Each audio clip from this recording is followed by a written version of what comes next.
Hello, this is Thomas, K4SWL, and if you're new here, I like to do real-time, real-life amateur radio field activation videos. And I'm about to do that today. I'm here at Lake Norman State Park in North Carolina.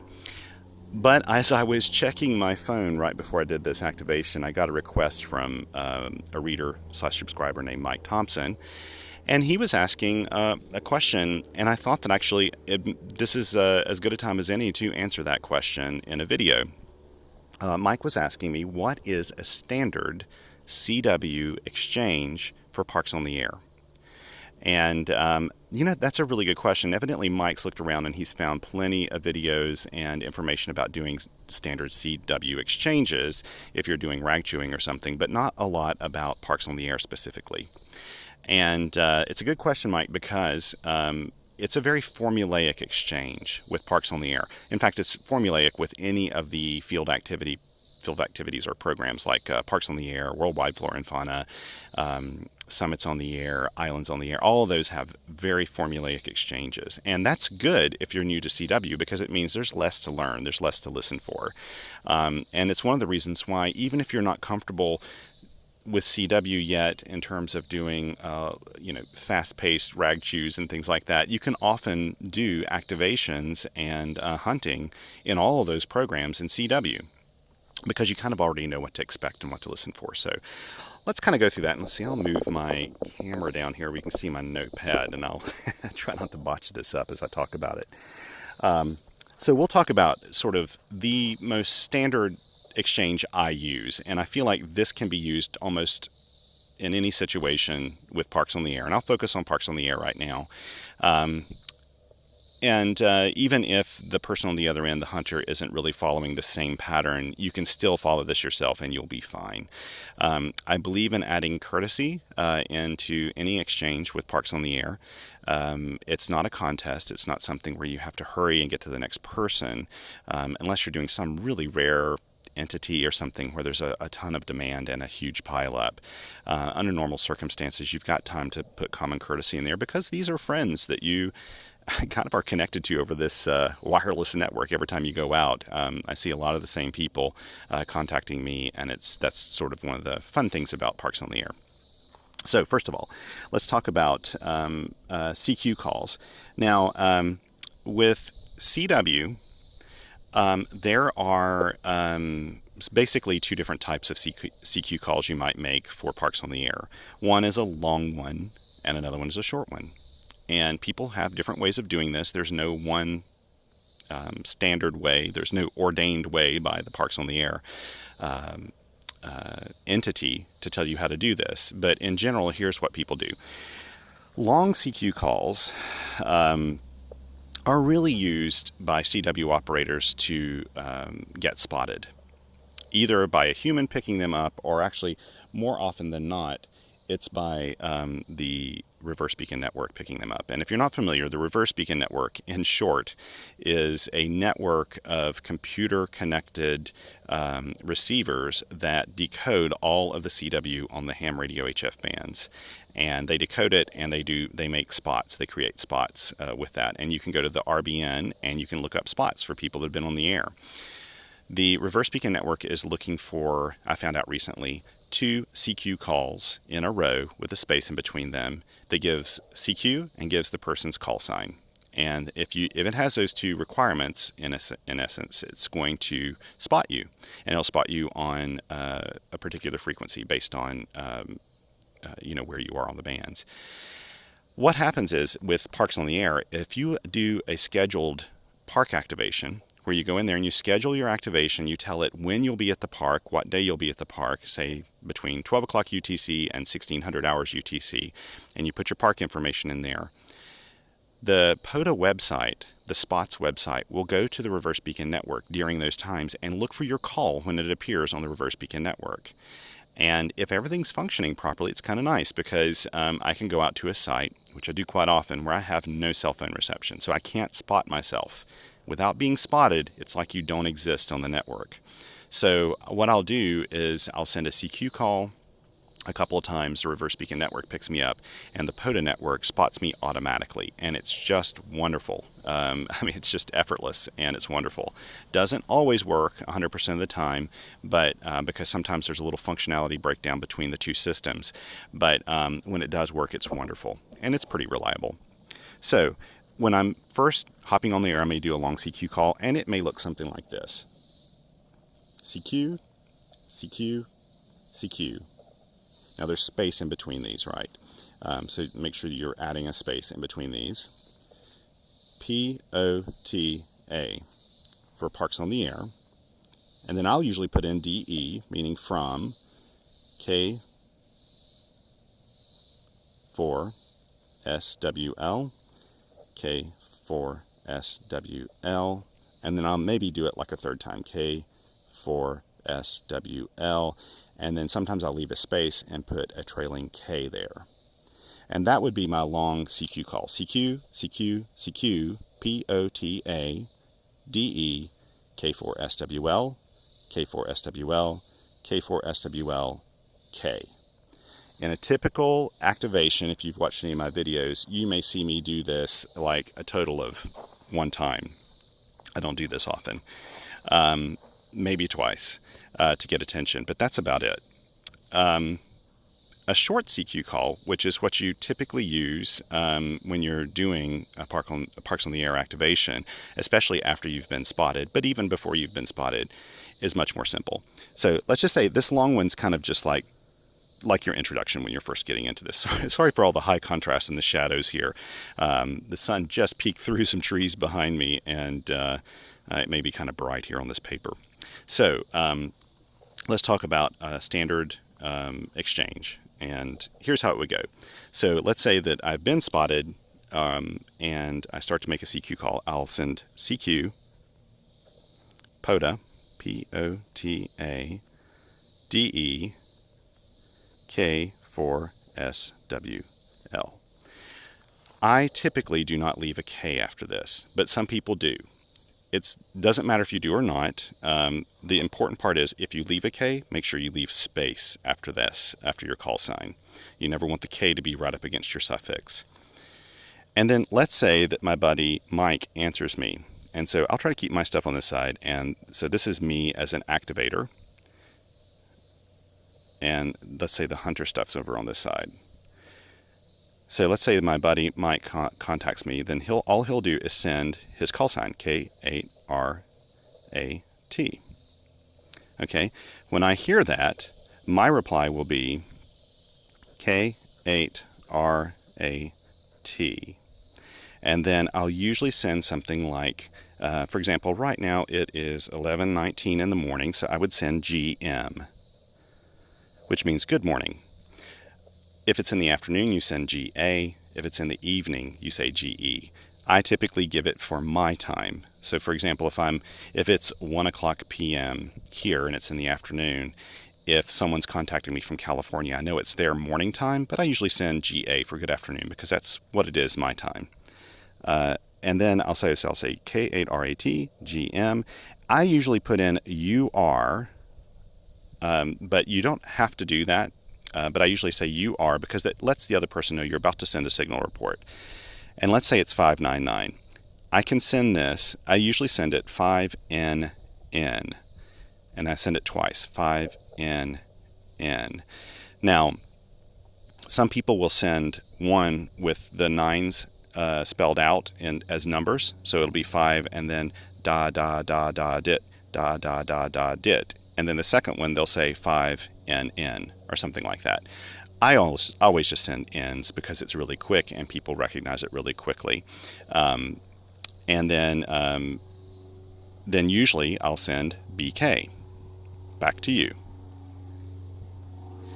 And then Mike would reply with something like BK, back to me. And he may send something like, again, GM or TU for thank you. And then he may send UR 599 599, and then he will send me his state or province when he sends that back, at least here in North America. So he would send Ohio. He may send that twice, Ohio. And then he would send BK back to you. And then I might come back and say BK back to me. And then I usually send TU for thank you. And then I send ES, which means and in Morse code. And I'll say and 7 3. And then I usually put my call sign DEK 4 SWL. And then after I send my call sign, I typically then send a dit. Now I'm spelling this out, but really all you're sending is dit. So 2 dits. And then he'll usually reply back with dit. And that's actually short for the shave and a haircut 2 bits thing, where if you're doing a QSO, you may send ... and then someone will send back ... And that's sort of the way to say that's the end of our conversation, even sort of above and beyond 7 3s. And so dit's typically used in Park and Summit and all those types of activations.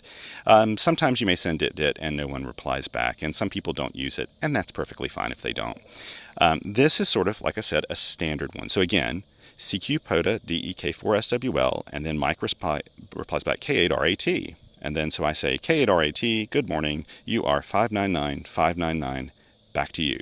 Then he says back to me, good morning, you are 599, Ohio, back to you. And then I say back to me, thank you, and 7 3s from K4SWL, dit. And then he'll send dit. And that's usually it. Now, there are variations here. I'll try to cover a few of them, but I don't want to get into this too much. Sometimes when people send their call sign back, they'll put a K on the end of it. So he may say K8RAT space K. Now, these Ks are sort of a convention or sort of a standard thing people send with CW and have for a really long time. And it just means like, okay, back to you, that sort of thing. I have to admit that in Parks on the Air and Summits on the Air, I'm not as fond using these because sometimes people get in a rush and they put the K a little too close to their suffix. Now, with Mike's call, it's a 1x3 call. 1 letter, a number, and then 3 letters in the suffix. That one's harder to mess up, right? So if he sends K8RATK and he does the K really quickly, I know that it's K8RAT, and then he just didn't leave a space and put K there. Now, Mike, being a really good CW operator, would never do that. However, if you have a 2x2 call or a 1x2 call or a 2x1 call, any call where you could potentially, the person on the other end could think that you have 3 letters in your suffix and then you don't leave a space for a K, they are likely going to copy your call sign down with a K in it. And I can tell you that there are some operators who I think are just so used to sending CW they don't think about it. But there's a hunter I work all the time on the air, and bless them, they send me they have a 2x2 call, and they send the K in their suffix. They do not leave a space. They send the K. And for ages, I'm sure I logged them incorrectly. And it just was one day they kind of came back to me and told me in CW, no, there's no K there. But they still are just in the habit of sending that K so quickly that there's no space there, and you need that space. And that's one of the reasons I just leave the K out for Parks on the Air and Summits on the Air and those things, because again, these are very formulaic exchanges. People know what to expect, and you just don't have to worry about it as much there. Another thing is, sometimes instead of someone sending their call sign, they may actually send, you may hear them send P2P. Now, what's nice is when they send their call sign space P2P, but you may just hear P2P. And they're saying that they are at a park as well, park to park. That's what that is. And you'll hear that in voice too. They'll just say park to park, park to park. And they do that to kind of break through the pileup because a park activator always wants to give priority to another park activator trying to work them park to park. So they may send P to P. And when you hear that, then you'll know that your exchange is going to be different. You may just come back then, and instead of coming back with their call sign, you may just say P to P, good morning, you are 599, 599. And then what you would do is put your park number in here. So you would say at, and then you would put, for example, for this one, it's K2470, K2470, and you're giving them your park number. And you need to give that in exchange when you're doing a park to park. At least that's the convention. They may or may not note that down. And then when they come back to me, they'll give me their call sign, which I then write down, and they'll tell me my signal report and what park they're in as well. And then usually they'll send things like good luck, thank you, that sort of thing. So those are some of the sort of pleasantries or whatever you want to call them. People will send GM for good morning, GA for good afternoon, GE for good evening. They may send TU, which means thank you. They may send GL, which means good luck. And you'll hear that often. And then, of course, you may hear 7-3. You may hear 7-2, which is really kind of 7-3s for QRP. And then you'll hear some people send 4-4. 4-4 is kind of a nice, it's something that you'll hear people send that are active with worldwide flora and fauna. And it's sort of an exchange that they'll send. So those are the basics of a standard exchange. One other thing I should point out, if you're at a park where the park entity, like a trail or a river or something that stretches between two different states or provinces, then you need to tell what the province or state is. So for example, the Blue Ridge Parkway. So let's say that Mike contacts me, K8RAT, and then I come back to him. I'll actually put a little extra in my exchange. I'll say K8RAT, good morning. You are 599, 599. And then what I'll do is put the state in, NC. Now, I don't have to put my park number in because if they found me, they probably read my spot. And they already know the park number, and that just takes up more time. But you want to put the state down because that doesn't always convey in the spot. But because North Carolina and Virginia both have the Blue Ridge Parkway in it, and you need to let them know which one is the K3378. Because the Blue Ridge Parkway only has one designator. So then you have to let them know what state it's in. Now, like the Appalachian Trail and a lot of other trail networks out west, there are some parks that span two different states. National parks may do that. And so that's when you add a state in there. And then I put it back to you to finish that off. So you may have that here as well, where you put in a state. When in doubt, you can always add the state. To be honest, no one is going to fuss at you for doing that. But typically as an activator, you want to keep your exchange as short as you can while still being polite so that you can move on and get more contacts. So that's the basics of an exchange. You will hear different variations of this. And what I would encourage you to do is, if you want to, in fact, you can listen to the video. If I've posted it already, I'll try to link to it, try to remember to link to it up here, of the actual activation I'm about to do, and you can hear how the exchanges play out. I should add that another thing that you'll hear me and other activators do is if they make a mistake, they may send dit, dit, dit, dit, dit. And all they're doing is sending dot, dot, dot, dot, dot, and that tells the other person, especially you don't want to do it in any particular rhythm. You want to make it sound a little out of rhythm, and you do that to let them know that you made a mistake. And then you go back and you send what you meant to send. So if you mess up your call sign or you mess up their call sign, that's where I usually do it. Then I'll send dit, dit, dit, dit, and I'll go back and redo the call sign, and they'll know what to expect. So when you hear those strings of dits, and sometimes if there's a readout on the radio, it may show it as E's. Those are just telling the other operator, hey, I made a mistake, sorry about that. Here's the correct thing, and then you'll send it. You'll also hear hi, which is 4 dits and 2 dits, hi, and really that's just kind of laughing. And you'll hear that, and that's just someone kind of laughing if they make a mistake. You may also hear people send AGN, which means, again, they'll send a question mark, did it, and they're just asking you to send the exchange one more time. You may hear someone ask for a county. County hunters will often do this with Parks on the Air, and so they'll say county, question mark. And I'll be honest with you, a lot of times I don't know what county I'm in when I go there, and I'll just kind of say, not sure. I think it's, McDowell County, Iredell County, whatever county I'm in at the time that I think I'm in. And people will also sometimes ask for a state. In fact, I have been called out many times when I've been on the Blue Ridge Parkway and have forgotten to send the state. They'll actually say state, and they'll send a question mark. Those are other things that you may hear when you're operating. But by and large, this is the standard exchange. And as a hunter, of course, all you really need to do is send your call sign, right? So when you're new to CW and you're just getting your CW chops, don't hesitate to try to hop on the air and work people as a hunter, because you really have little to send.